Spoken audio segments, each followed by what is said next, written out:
નમસ્કાર દર્શક મિત્રો, @ગુજરાતમાં આપનું સ્વાગત છે।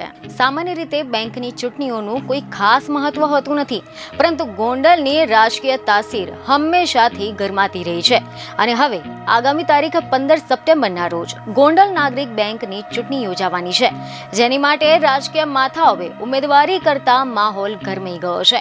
જેમાં પણ ખાસ કરીને હાલ જેલમાં રહેલા ગણેશ ગોંડલે પણ આ ચૂંટણીમાં ઝંપ લાવ્યું છે તેવા અહેવાલો મળી રહ્યા છે।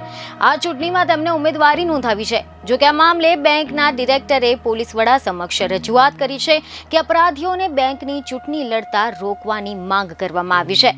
તમે જણાવી દઈએ કે મીડિયા રિપોર્ટ અનુસાર એવી માહિતી સામે આવી છે કે ગોંડલ નાગરિક બેંકની ચૂંટણી યોજાવા જઈ રહી છે, ત્યારે રાજકીય ધુરંધરોએ પણ આ ચૂંટણીમાં ઝંપ લાવતા વિધાનસભાની ચૂંટણી જેવો જ માહોલ ઉભો થવાનો છે।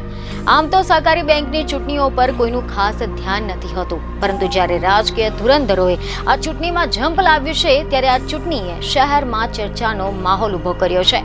ગોંડલ નાગરિક બેંકના 11 ડિરેક્ટરોની ચૂંટણી 15મી સપ્ટેમ્બરના રોજ યોજાવાની છે। બેંકના 11 ડિરેક્ટરોની ચૂંટણી માટે 38 જેટલા ઉમેદવારોએ ફોર્મ ભર્યા છે, જેમાં બેંકની ચૂંટણી લડવા માટે ગણેશ ગોંડલે પણ જેલમાંથી જેલરને રૂબરૂ ફોર્મ સબમિટ કર્યું છે, જેથી બેંકના ડિરેક્ટર યતીશભાઈ દેસાઈએ અપરાધીઓને નાગરિક બેંકની ચૂંટણી લડતા રોકવાની માંગ ડીજીપી સમક્ષ કરી છે। તો આ સિવાય ખબર એવી મળી રહી છે કે જૂનાગઢ જેલમાં રહેલા ગણેશ ગોંડલ ઉર્ફે જ્યોતિરાદિત્યસિંહ જાડેજા ઉપરાંત તેમના પિતા અને પૂર્વ ધારાસભ્ય જયરાજસિંહ જાડેજાએ પણ ઉમેદવારી નોંધાવી છે।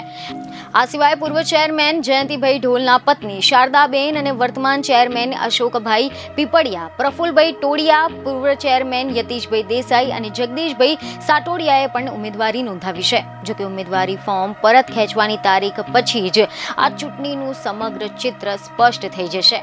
બેંકની ચૂંટણીમાં લોકોમાં ઉત્તેજના ઊભી કરી દીધી છે। બીજી એક ખબર સાથે ફરી મળીશું। ધન્યવાદ।